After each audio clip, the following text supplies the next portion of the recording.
Hi hello welcome to Nordic നമസ്കാരം. അപ്പം എല്ലാവരും സുഖമായിരിക്കണോ? ഞാൻ ഇവിടെ സുഖമായിരിക്കണു. ഞാൻ ഇന്ന് ഇവിടെ ഉണ്ടാക്കാൻ പോകുന്നത് ബീഫ് സ്റ്റൂ ആണ്.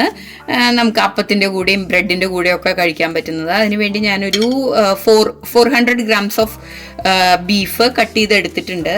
ഇത് ഞാൻ കുക്കറിലോട്ട് ഡയറക്റ്റായിട്ട് ഇടുവാണ്.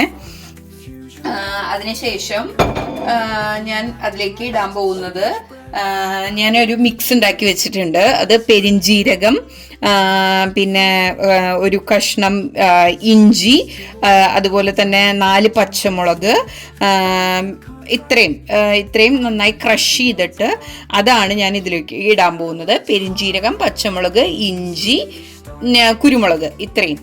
ഓക്കെ, ഇതൊക്കെ നമുക്ക് നമ്മുടെ ഇഷ്ടത്തിന് കൂട്ടുകയും കുറയ്ക്കുകയും ചെയ്യാം. ബിക്കോസ് ഇതാണ് ഇതിൻ്റെ സ്പൈസ് ലെവൽ തീരുമാനിക്കുന്നത്. അപ്പം ഞാനിത് ഇതിലോട്ട് ഇടുവാണേ. ജസ്റ്റ് ഒന്ന് ക്രഷ് ചെയ്തെടുത്തിട്ടേ ഉള്ളൂ. അതിട്ടു. ഇനി ഇതിന് ആവശ്യത്തിന് ഉപ്പിടാം. നമുക്ക് ഉപ്പിട്ടു നന്നായി മിക്സ് ചെയ്യാം.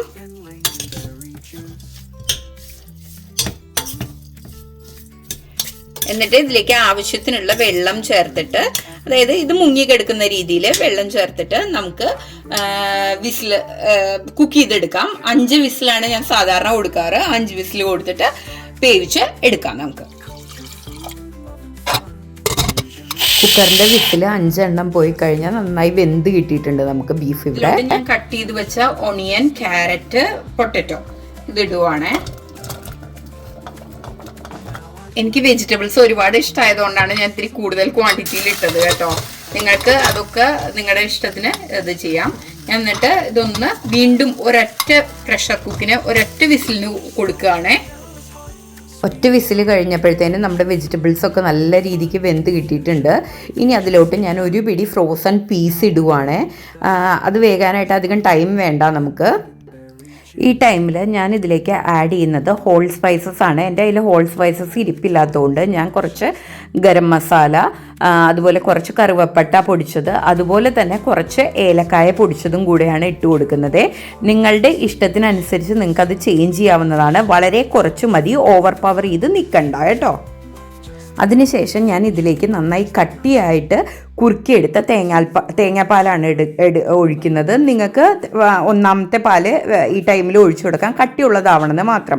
അതിനുശേഷം ഞാനൊരു 5 കാഷ്യൂ കുതിർത്ത അരച്ചെടുത്തത് ഞാൻ ഇതിലേക്ക് ആഡ് ചെയ്ത് കൊടുത്തു.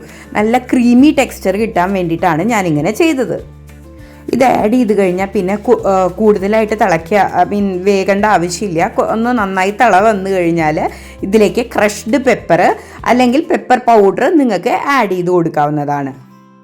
അപ്പോൾ ഇതിലോട്ട് നല്ല വന്നു. അപ്പം നിങ്ങൾക്ക് ഈ ടൈമിൽ വേണമെങ്കിൽ കാഷ്യൂവും കിസ്മിസും കൂടെ വറുത്ത് ഇടാവുന്നതാണ്. ബട്ട് ഞാനിവിടെ കിസ്മിസ് മാത്രമേ വറുത്തിടുന്നുള്ളൂ, നെയ്യിലല്ല. നെയ്യ് എനിക്കിഷ്ടമല്ല, അത് കാരണം കൊണ്ട് ഞാൻ വെളിച്ചെണ്ണയിലാണ് ഇത് വറുത്തിടുന്നത്. നിങ്ങൾക്ക് നെയ്യിൽ ടേസ്റ്റിന് വേണ്ടിയിട്ട് നല്ല ടേസ്റ്റാണ്, വറുത്തിടാവുന്നതാണ്. ഞാൻ കാഷ്യൂ ഓൾറെഡി അരച്ചതുകൊണ്ടാണ് ഞാനിവിടെ കിസ്മിസ് മാത്രം കിസ്മിസും കറിവേപ്പിലയും കൂടെ വറുത്തിടുന്നത്. ഓക്കെ, അപ്പോൾ എല്ലാവരും ട്രൈ ചെയ്ത് നോക്കണം കേട്ടോ. നല്ല ടേസ്റ്റാണ്, ബ്രെഡിൻ്റെ ഒക്കെ കൂടെ അടിപൊളിയാണ്.